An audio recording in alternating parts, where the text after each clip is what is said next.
Greetings, friends. This is a new calculus channel, and my name is John Gabriel. Today, I'm going to discuss, once again, my historic geometric identity, which I discovered in early January 2020, this year. So, there have been numerous attempts to usurp this theorem by the mainstream now. At first, they all denied it and said it was garbage, that it wasn't right, and then somebody found something similar by an author called Labar and his analysis. Of course, it's not the same thing because Labar was talking about the Lipschitz condition. And so several mainstream academics have tried to minimize my geometric theorem. In many ways, I've tried to minimize it. And so I'm going to talk a little bit more about that in this video. So let's begin. Now, as you noticed, you've all seen this applet a few times, but I've added a few more features to show you. So I basically reveal to you that this identity here is the reason you're able to find the derivative without using any of the garbage theory of limits or any of the other flawed mainstream ideas. So remember, there's never been a mainstream formulation of calculus that is rigorous. My new calculus was the first formulation in human history, okay? And this identity is not the same in the new calculus. For example, in the new calculus, Q of xmn is always 0, and there's a special auxiliary equation, but of course you can do that with the flawed mainstream calculus. So as I've said in previous videos, what does this all mean? Well, this expression here in the red is always the slope of the non-parallel secant line, the red non-parallel secant line, and the green tangent line, which is non-parallel to it as well.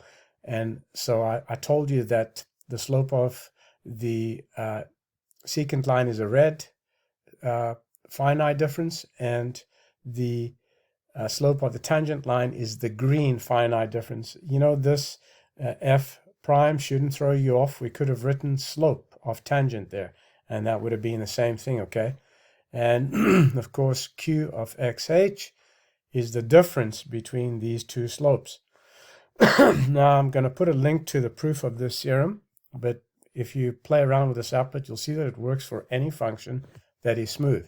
Now, what have the mainstream tried to do? Okay, so what the mainstream have tried to do is they've tried to usurp my identity now and say that, but they also did a pretty bad job of that, because if you look at my identity, let me just get rid of the background there.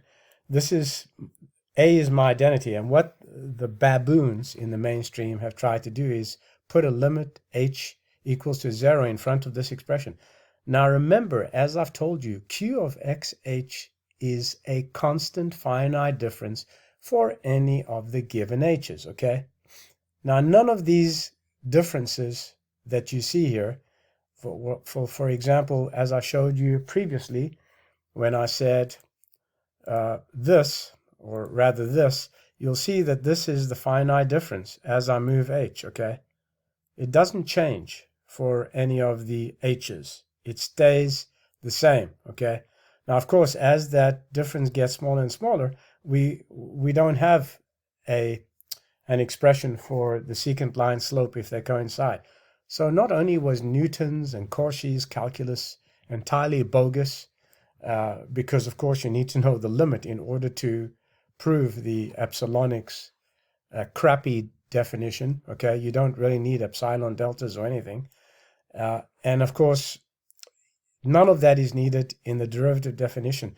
Not even in the integral definition do you need infinity or limits, because this exact same identity is used for your integral definition. And of course, there's another link to that in another article I called Fixing Your Mainstream Calculus. So let's go back to this, to what the mainstream have tried to do. They've tried to change this. But of course, if you look at these expressions here, A and B, anyone with, an intelligence IQ of 100 or 80 maybe even, a chimpanzee IQ, will know that these are not the same, okay?